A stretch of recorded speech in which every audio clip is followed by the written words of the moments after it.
BPL ২০২৬ ১২তম আসরে অনেকটাই hype তুলে নতুন দল হিসেবে এসেছিল নোয়াখালী এক্সপ্রেস।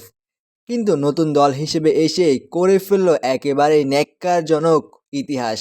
টানা ৪ ম্যাচ খেলে ৪ ম্যাচেই তারা পরাজিত হয়েছে এবং আসরের ১৩তম ম্যাচে সিলেট টাইটান্সের বিপক্ষে এই আসরের সর্বনিম্ন রান মাত্র ৬১ রানেই অল আউট হয়ে গিয়েছে সিলেট টাইটান্সের স্পিন বোলার নাসুম আহমেদের স্পিন ঘূর্ণিতে।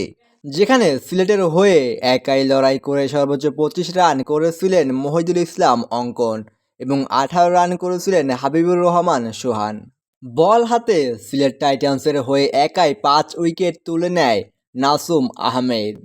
মাত্র ৬২ রানের লক্ষ্য তাড়া করতে নেমে ৮ ওভার ৪ বলে ৪ উইকেট হারিয়ে ৬ উইকেটের বিনিময়ে জয়ের লক্ষ্যে পৌঁছে যায় সিলেট টাইটান্স। যেখানে সিলেটের হয়ে সর্বোচ্চ ৩২ রান করেন তৌফিক খান এবং ২৪ রান করেন জাকির হাসান। নোয়াখালীর হয়েও দারুণ বোলিং করে একাই ৩ উইকেট তুলে নিয়েছিল জহির খান।